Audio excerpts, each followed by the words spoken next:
extend a heartfelt welcome to the Oklahoma Annual Conference, gathering us together as a community of faith and service within the United Methodist tradition. As your conference lay leader, I am honored to stand among you, united in our shared commitment to the principles and values that build our faith journey. We come together not only as individuals, but as integral parts within this gathering that we have the privilege to learn, to question, and to deepen our understanding of the teachings that guide our spiritual path. I pray each of you to approach this conference with a spiritual reverence and interest, recognizing the profound significance of the conversation and connections that awaits us. Let us immerse ourselves in the wisdom of our tradition, drawing from the source of scripture, theology, and experience to help our discernment and shape our collective journey of faith. As clergy and lay leaders, we are called not only to bear witness to the teachings of our faith, but also to mirror them in our actions and interactions with each other. Let us seize this opportunity to forge bonds of mutual support and understanding, recognizing that it is through our unity and solidarity that we are best equipped to fulfill the sacred mission entrusted to us. In conclusion, I extend my warmest wishes for a meaningful conference experience to each and every one of you. May our time together be marked by moments of inspiration, illumination, and grace as we journey together in pursuit of our faith and our calling in the United Methodist Church. May our collective efforts be guided by the guiding light of faith, love, and service as we seek to embody the transformative power of the gospel in our lives and in the world around us. Welcome, clergy members, lay leaders, and guests to the Oklahoma Annual Conference 2024. The theme of our annual conference this year is this: the world forever our parish. I'm looking forward to seeing you at annual conference as we celebrate and reclaim our mission and our ministry as a United Methodist Church. You know, it's easy sometimes to get this backwards. Sometimes we think the parish is our world. And we've acted like that a lot recently with all the stuff we've been through, all the conferences coming, all this and that. But it's time to reclaim the notion that the world's our parish and not the parish is our world. We've got to move outside of ourselves and into our communities and make a difference for Jesus Christ in our lives and through our church.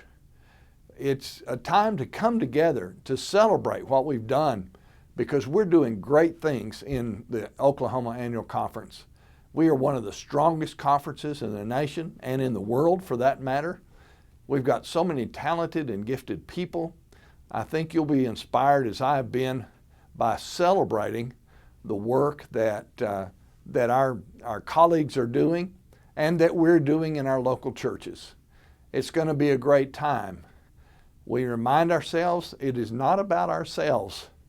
The parish is not our world. It's not about us. It's about our mission. And so I invite you to reclaim the mission that Jesus has given uniquely to United Methodist, that the world is our parish. That is what John Wesley had once said. And we claim that today as still being true. So I'm looking forward to this year's annual conference. I'm looking forward to seeing you there. I think it's going to be a great time of celebration, of inspiration, of information, and fellowship. And so I invite you to be in prayer between now and then, and know that I look forward to seeing you there, and I appreciate you all so very much. May God bless the United Methodist Church in the Oklahoma Annual Conference. Greetings, I'm Derek Belace, the Agenda Secretary for the Oklahoma Annual Conference, and we are looking forward to welcoming you to Oklahoma City from May 30th to June the 1st. We do want you to be aware, however, that there is a day of learning on May the 29th at Oklahoma City University in the Gardner Conference Room around our initiative called Let's Do This Oklahoma, or Communities Impacting Poverty. We hope that you have pre-registered for that event, as it is now sold out. On Thursday, May the 30th, we will begin with our laity and clergy sessions in the morning, followed by an extended lunch break as there will be a celebration of Bishop Nunn at the First Americans Museum. That is by ticket only, and so you need to have pre-registered for that. The business session will begin at 2 p.m. in the Freedy Center at Oklahoma City University and will continue through the evening. At 5, we will take a break, and then the memorial service will be held at Chapel Hill United Methodist Church, also in Oklahoma City, beginning at 6:30 with the pre-worship concert and 7 with the memorial service and Holy Communion. On Friday, we will begin again with conference business taking us through the early morning. At 11, we will pause for a celebration of ministry, which is our retirement service, introduction of those who are being commissioned and ordained for ministry, as well as consecrating a deaconess, Bonnie Reckinger, from the Owasso community. After lunch, we will have a teaching session with Jeff Campbell of Discipleship Ministries called See All the People 2.0, and then conclude with business in the early evening. At 6:30 on Friday, there's a special worship service to celebrate the 8 current districts we have and to look forward to the 5 new districts that we'll have. That takes place at Chapel Hill United Methodist Church, followed by a time for the new districts to meet together in a social hour. Please note that on Saturday, June the 1st, when we regather to conduct our business in the morning, we will not be at the Freedy Center. We will be at Chapel Hill United Methodist Church. That's where the business sessions on Saturday morning will take place.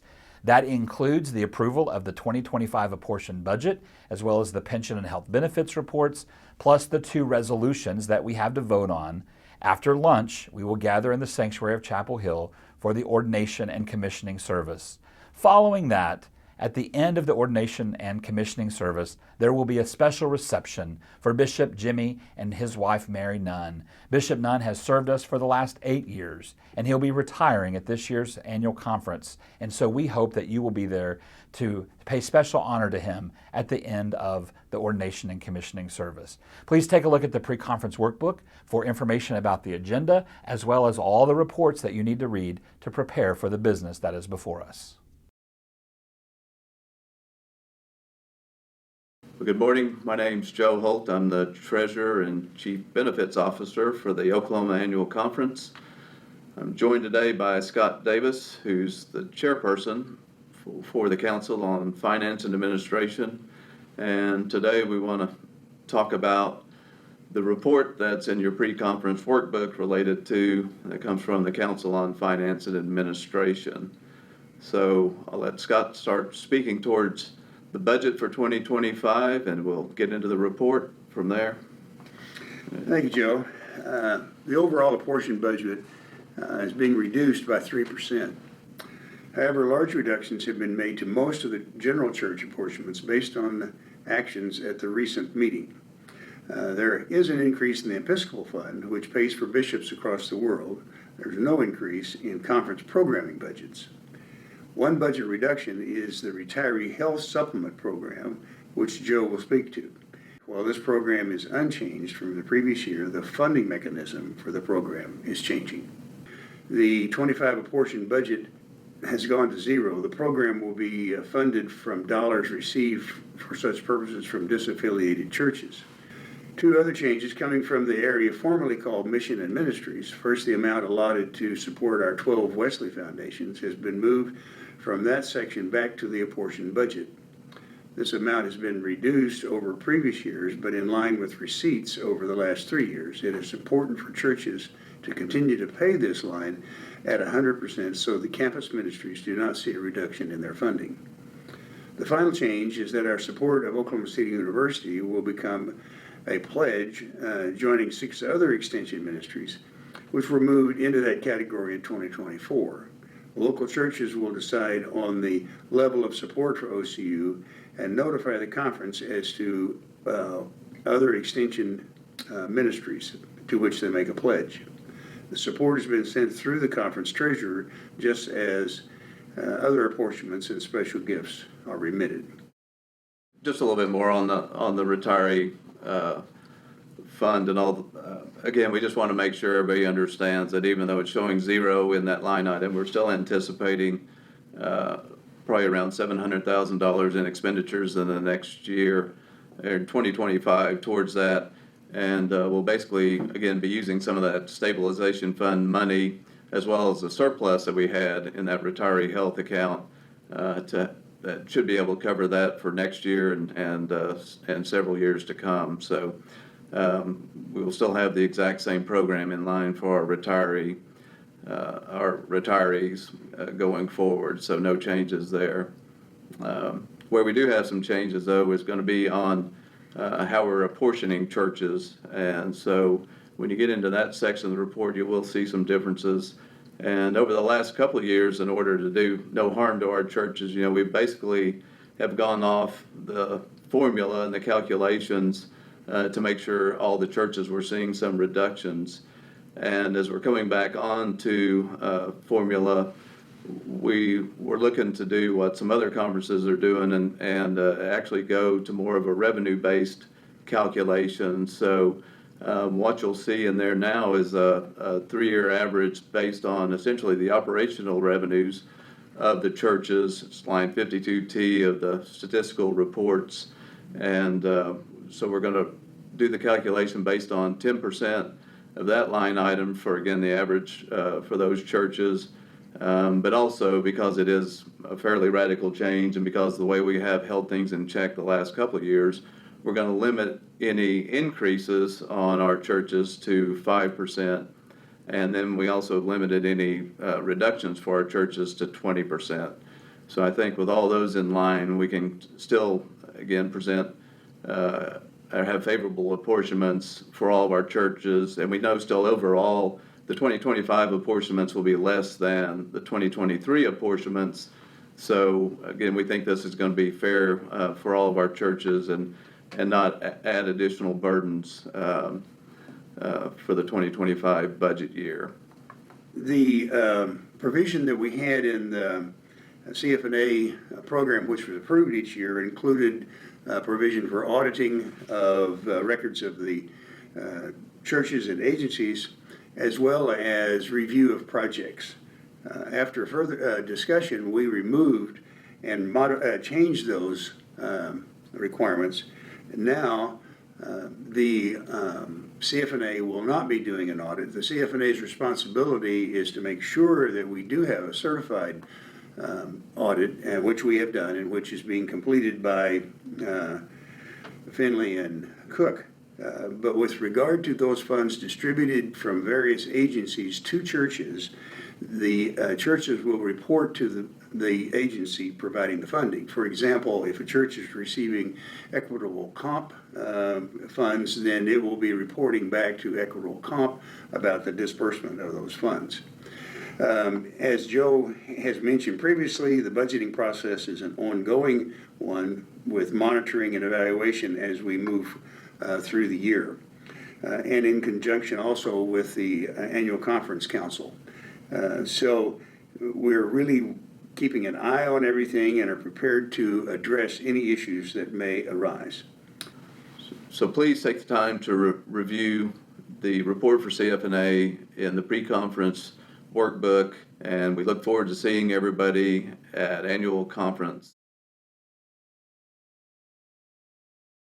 Our process for bringing resolutions to the annual conference has always been that if an individual or a group wants to bring a resolution to the Oklahoma Annual Conference, they would first go through a committee, and then the committee would make the recommendation, one way or the other, to the annual conference.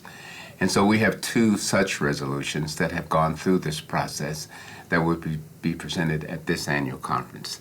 First resolution is one affirming LGBTQ plus persons. That was one that was presented last year and then hadn't gone through the process, has now, and that will be before us. So I encourage each person to read that resolution. The second resolution is calling the church to oppose Christian nationalism. Again, a resolution that went through the process and is now before the annual conference this time. We will take up both of these resolutions on Saturday. As always, part of our standing rules is that each resolution will have an opportunity to be debated. 2 for and 2 against. Each person who debates will have 2 minutes, and then the annual conference will vote on those resolutions. So I encourage the members of the annual conference to read our resolutions, be prepared to discuss them, and then we will complete our process at that time.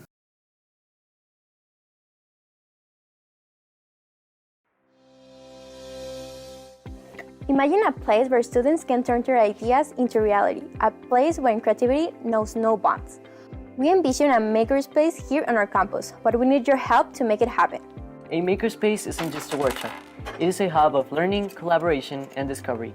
Here's why bringing a makerspace to our school is so crucial. Having access to our makerspace will take our learning to a whole new level. We'll bring our classroom lessons into life and explore new concepts through hands-on projects. A makerspace will open up so many opportunities for me and my classmates. A makerspace will empower students to become problem solvers and critical thinkers. It's not just about the tools, it's about the mindset of innovation and creativity that it fosters. With your support, we can turn this vision into a reality. Your contribution will help us equip the STEM makerspace with the tools and resources needed to inspire the next generation of thinkers, creators, and innovators. Join us in building a brighter future for our students at Lydia Patterson Institute and our community. Together, we can make a difference. Thank you for your support.